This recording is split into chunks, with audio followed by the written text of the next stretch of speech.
All right. Good morning. My name is William Berg. I'm president of the Board of Directors of Preservation Sacramento.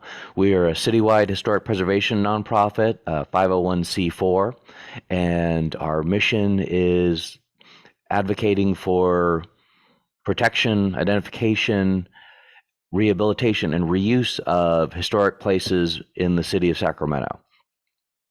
And this is our quarterly meeting and public outreach event, the Preservation Roundtable. This meeting is being recorded and we'll post it on YouTube. One thing we tried last quarter is we didn't have a featured presenter, is rather than doing a 2-hour program, we just did a short program that was pre-recorded and posted online.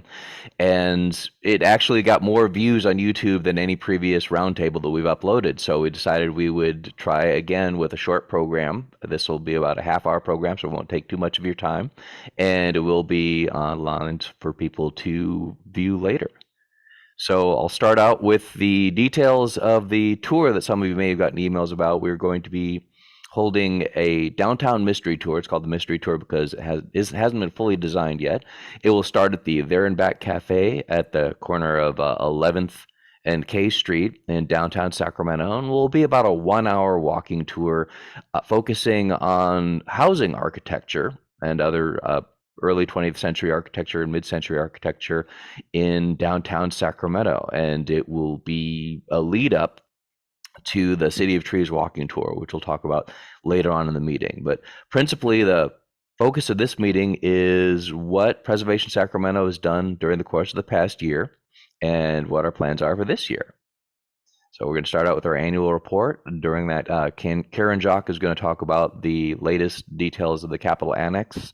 You'll have a chance to meet Allison Stelly, our marketing consultant, and then we'll talk about the City of Trees Parade and downtown tour. First is an update on the Richmond Grove survey.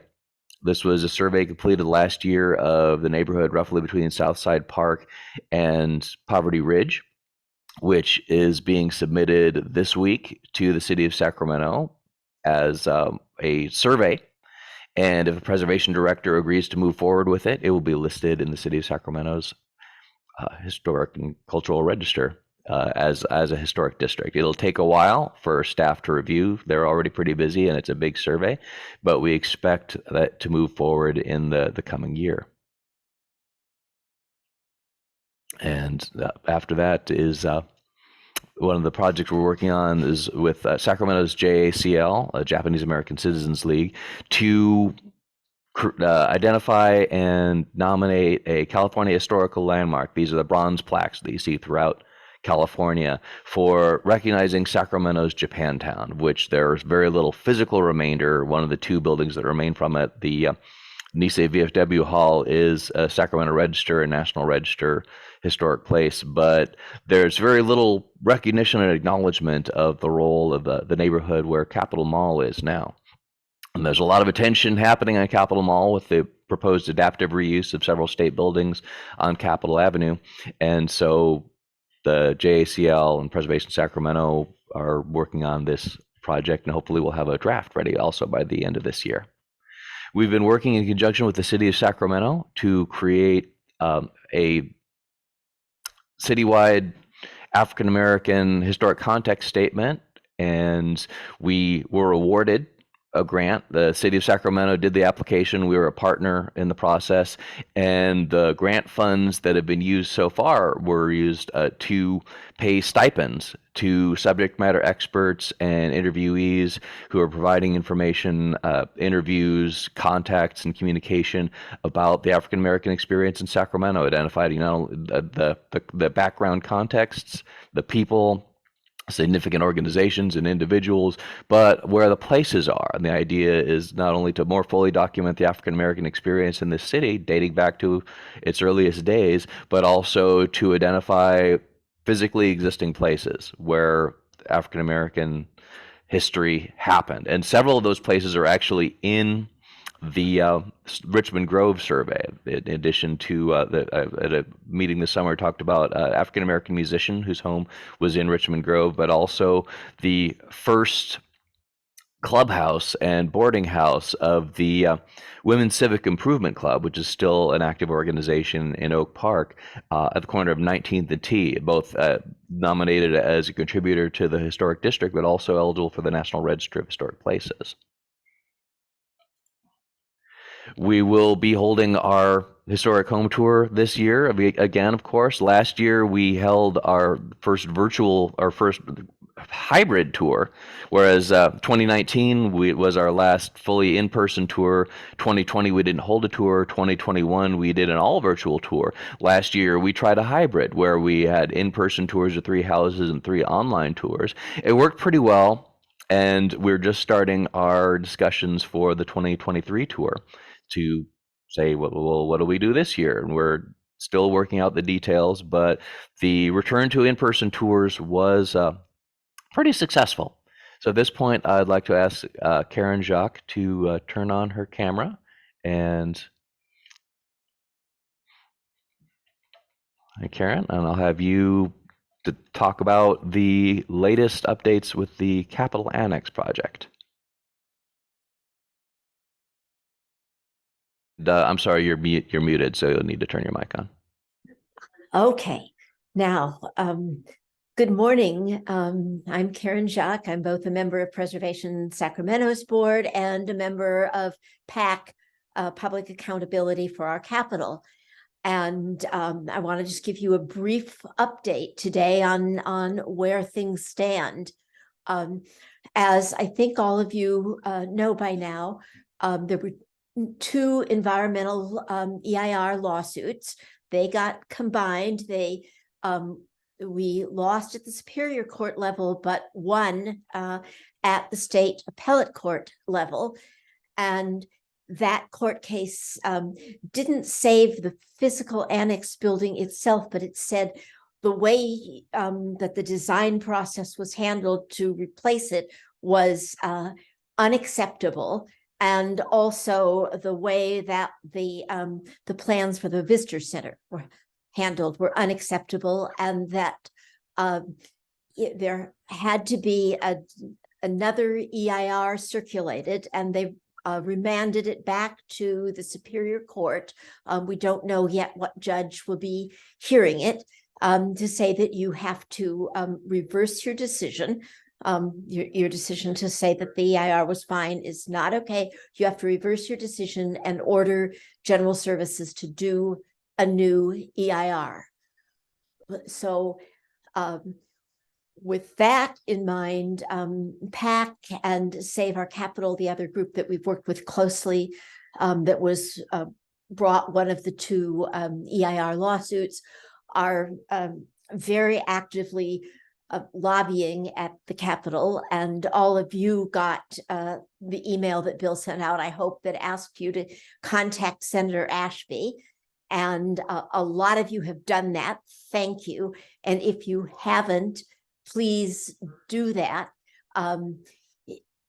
There's been a preliminary meeting with her. She's very aware that it's on people's radar and that she has constituents who are concerned about it, but she needs to keep hearing from people. She hasn't yet taken a formal position, and we would like her to take a position opposing. In the meantime, the state appealed the appellate court's decision back to them and said, oh, this was terrible, you need to rehear it. So they reheard it, and they said, nope, our first decision stands. All the problems that we said were wrong with the EIR are wrong with the EIR. So as I said, now where we are is in this lobbying phase, for which we need your help.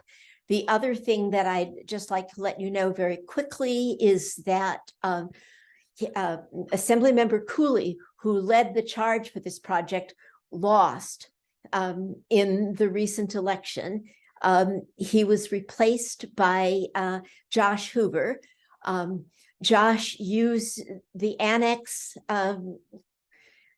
Josh is basically on PAC's side about the annex. It became one of the issues in his campaign.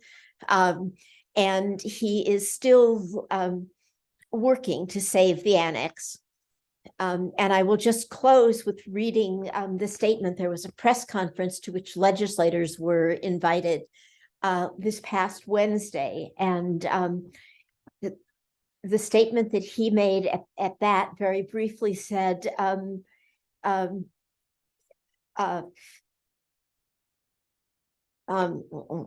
in its current form, the project will destroy trees in Capitol Park to build a parking garage, cost over $1 billion in taxpayer dollars, as our state faces a $22 billion deficit. Eliminate the iconic West Steps, where groups from all political backgrounds have for decades come to petition their government. It is imperative that we find a way to decrease costs, protect taxpayers, and preserve the West Steps for future generations. He's also talking about bringing forward a bill. It's not clear yet if he will, that would stop any changes to the west side of the original historic Capitol. So that's where we are, and we need you to keep calling and emailing our new Senator Ashby. The more people she hears from, the more likely we are to get her to take a formal position. And meanwhile, we will just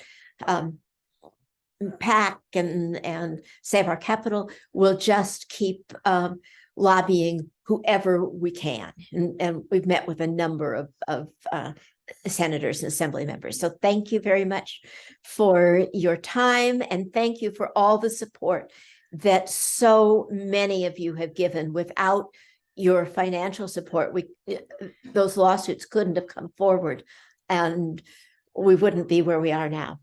Thank you. Thank you, Karen. We do have one hand up from Jennifer Stanley. I'll have her ask a question and see Sure. if it's something that you can respond to. Jennifer, you should be able to talk now. What is your question? Yes, on the news yesterday, they said construction is moving ahead and the annex could come down within this month. Well, that's where the problem is. The state has been very difficult to deal with, and the decision by the appellate court doesn't protect the annex building. It protects the west side and wants that looked at again, and it says that they cannot do any construction whatsoever on any new annex building until they have circulated a new EIR. But it doesn't save the beautiful existing annex building. And that's why we are still doing all of this lobbying. We're trying to get a meeting with the governor.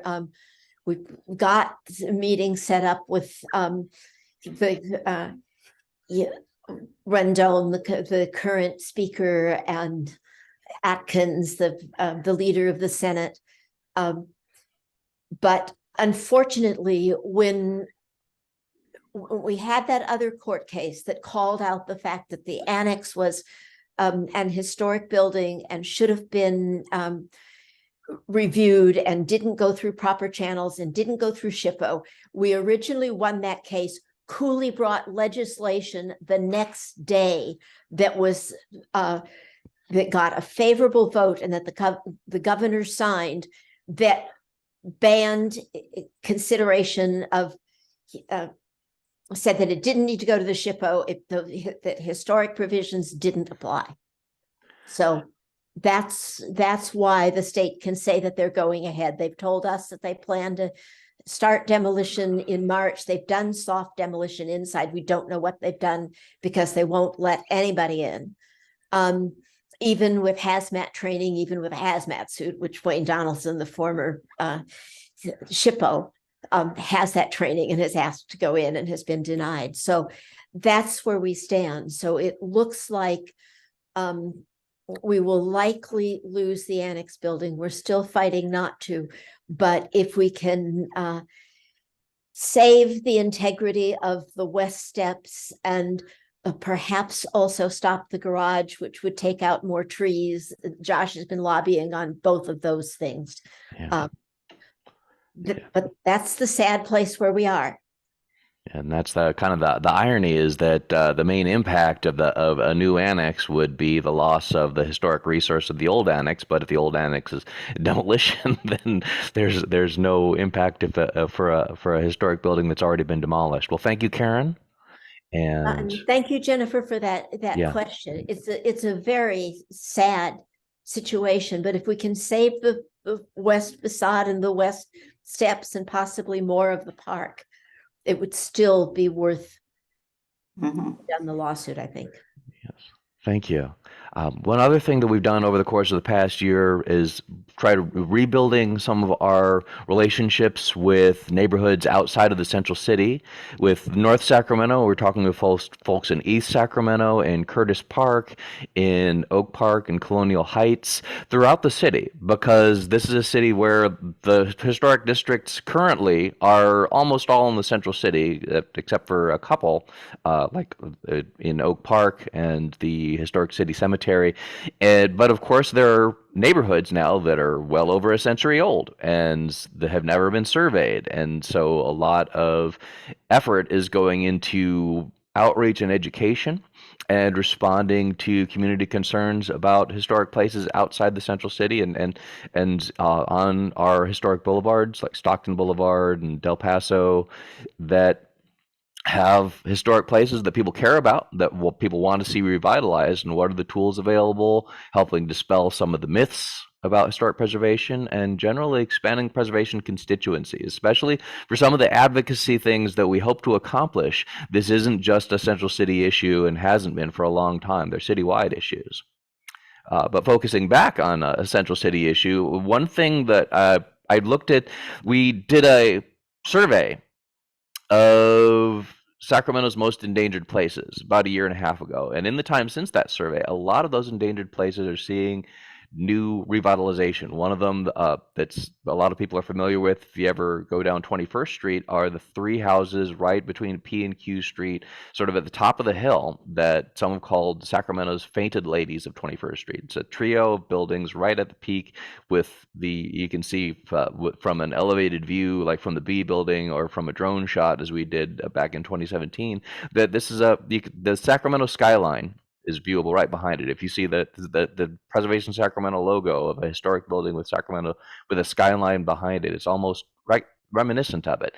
And it's taken a lot of patience and a lot of time and a lot of work, but work is proceeding on all three of these buildings, and it's a very substantial rehab, as you can see.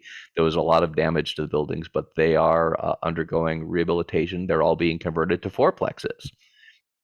And so that's another check mark of, okay, there's definitely progress being made.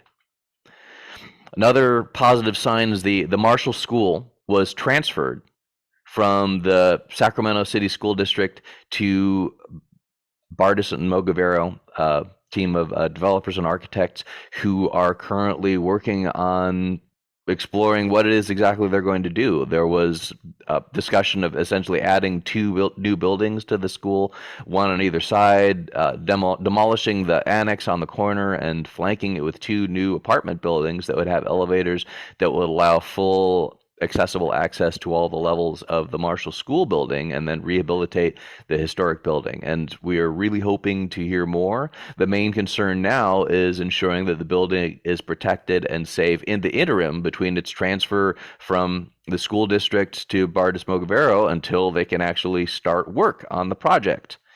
As many of you know, it's the period when a building sits empty when often it's at greatest risk.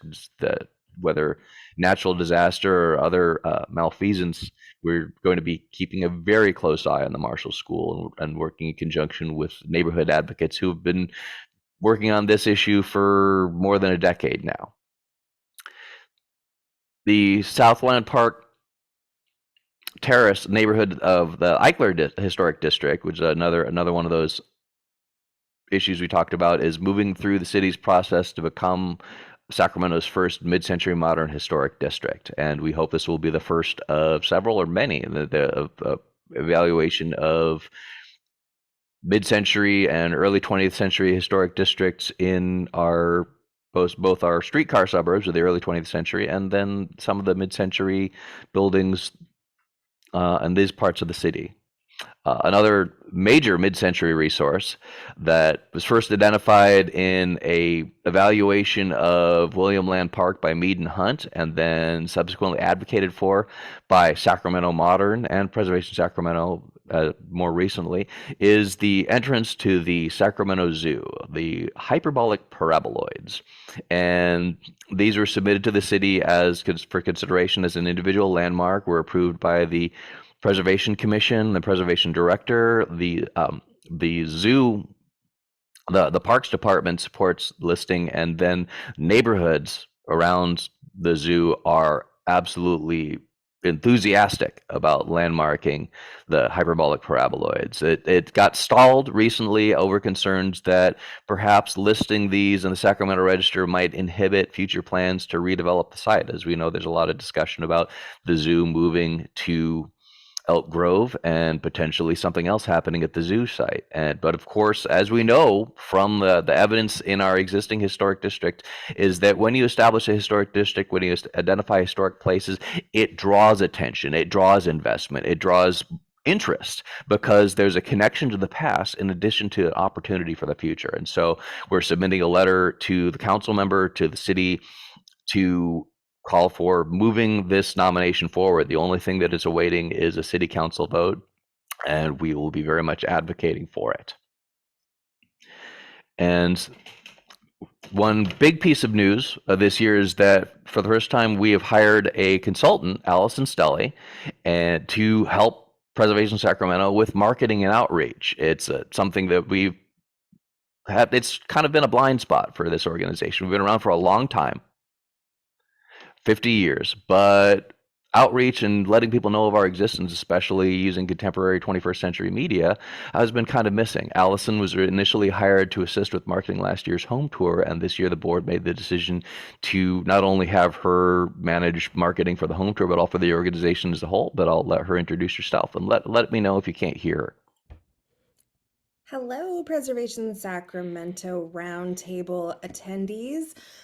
My name is Allison Stelly, and I am I'm a consultant here in Sacramento. I do marketing and fundraising for small nonprofits, and I'm going to be working with Preservation Sacramento over the coming year on social media, on website, and especially promoting the home tour and other really fun projects. And so I'm very excited, and I do love showing. I'm here in front of my own 1920s built-in hutch in my historic home in Colonial Heights in Sacramento, and so I'm really excited to work with Preservation Sacramento as a fellow historic home enthusiast.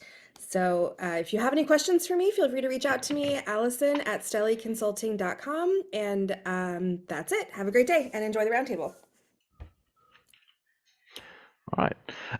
Another thing that we're going to do this year as part of our outreach, part of the purpose of outreach is to grow the organization and to encourage membership, to encourage participation. And for you as members and supporters, the thing that keeps people coming is an active series of events, things to do that are valuable, that people enjoy and want to participate in and want to take part in. And so we use volunteers in multiple ways. The best known is our largest event, the Historic Home Tour, our major fundraiser, which will be held this September.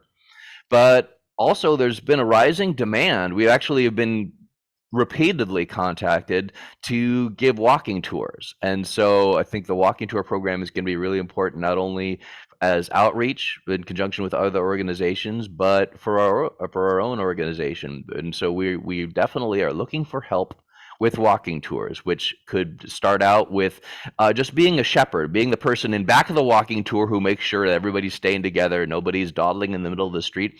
And then gradually, for those who are interested in leading walking tours, and some of the people who we've partnered with have already had some experience, but others may not know how to lead a walking tour, how to design a walking tour, but we want to encourage those skills too. And the Jane Jacobs walks, which we are bringing back this year, will be a great opportunity for that, as well as collaboration with other organizations.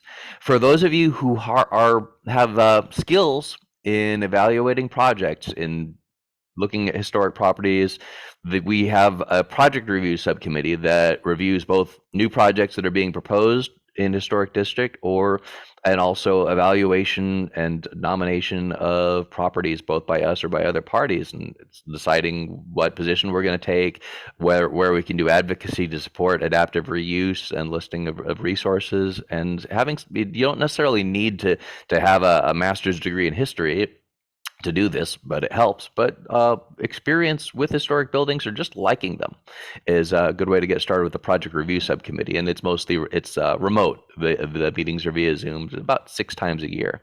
We're also looking for, if you're more of an outreach type of person, information tables at events. We're going to have info tables.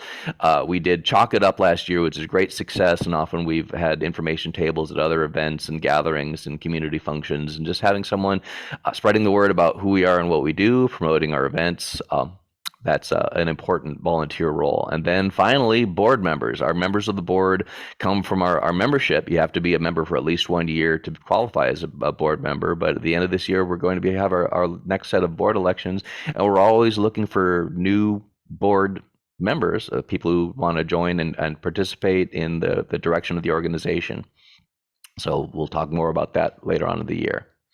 And then the other news for in-person events is that in May, not only are we going to have an in-person preservation roundtable, location to be decided, but we're also going to have a series of Jane Jacobs walks in conjunction with other organizations like Sacramento Historical Society, the Old City Cemetery, Sacramento Park City, and potentially a bike ride with Saba and a few others.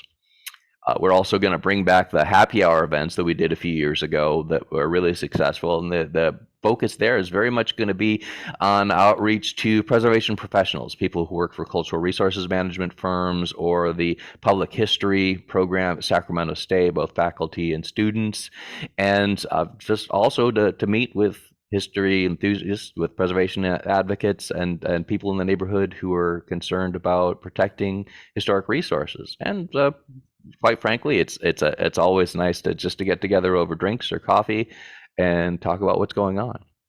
And then we'll also be bringing back our members only tours as soon as we can talk someone into letting us into places where ordinarily you can't get unless you have insurance and liability release, which we do.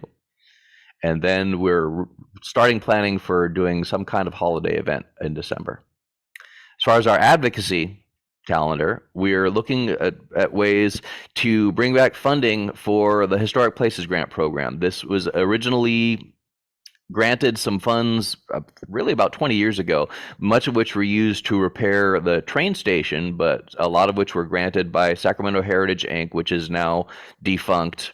But the Historic Places Grant Program will be taken on by a subcommittee of the Preservation Commission, but they don't have any money in the grant program. There was another round of grants that were funded by cannabis fees a few years ago, but that money has also been dispersed. So what we're hoping to do is encourage the city to take on a surcharge for new development, relatively small amount, but in the aggregate, it adds up to create a funding source for ongoing rehab and repair of historic places. And as we have more historic places throughout the city, as more are identified and listed, they'll be available, and they can be used for things like repairing damage after natural events, like the storms that happened in December that damaged many homes throughout the city, including actually the designer of our home tour brochure.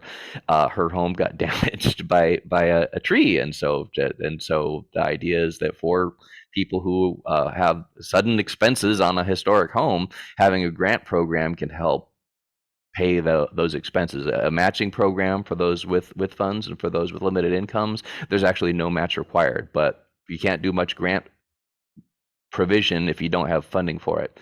Listing of new historic districts, mentioned Richmond Grove. Outreach to neighborhoods we talked about is talking not only to neighborhoods in the central city, but outside the central city and citywide, protecting historic places throughout the city and explaining what it means. And number one, it does not mean stopping all change or stopping all development. As I mentioned with the zoo, being a historic place or a historic district means people want to be there. People want to invest in there. And so often it's where the change happens and where the opportunities happen as well. We're going to be paying close attention to the 2040 General Plan update, which has a lot to do with infill and building more housing in the city. And that's another principle of this organization was based on back in the 70s, is bringing more people into neighborhoods which had been depopulated and making it easier to reuse these historic places as places to live. So the idea is we're going to be participating in that, both from looking at ensuring that historic places are protected, but that the historic places are populated. And one other issue, I saw that Bruce Marwick is attending today. He gave a great presentation at the library about the creator of the Coleman Fountain and other art pieces in Sacramento and California, Ralph Stackpole. And the Coleman Fountain, you can see here how it looks when it's a fountain, but the water's been shut off for a couple of years, and the fountain has started to have damage. And as apparently there's been an interim placement to prevent people from being inside the fountain, from skating along its edge, of some planters that were placed in the fountain pool. And we're really hoping to open a dialogue with the city and Downtown Sacramento Partnership and other people about how to protect the fountain and ensure that it is restored and reused as a fountain, and as a historic resource and place of beauty and cooling for everyone in Sacramento. And finally, just the Downtown Mystery Tour will take place on Saturday, February 18th. We're going to leave at 1 p.m. So if you want to get there a little bit early, 12:30, 12:45 or so, if you want to get a cup of coffee or a snack there in Back Cafe, which will be open and serving, then we will depart at 1 p.m. for approximately a 1-hour tour, and then that'll give us just a little bit of time to recover your energy for the City of Trees Parade. Preservation Sacramento is a sponsor of the parade for the second year in a row. We're going to have a couple people on the floats and participating in the parade, and hopefully a lot of people will be along the route, starting on Capitol Mall, going to Old Sacramento. And apparently there's going to be two. We'll send out the details once we know more, but apparently there's going to be one at 3 and one at 5. And so it sounds pretty exciting. It's a fun event. It's an opportunity to celebrate Sacramento's community and culture, and a lot of flashing lights and plastic beads and all the stuff that you'd expect from a Mardi Gras parade, but with its own Sacramento flair. Well, thank you. We went a little bit over our half hour, but not by much. So this will be posted to YouTube if you missed part of it.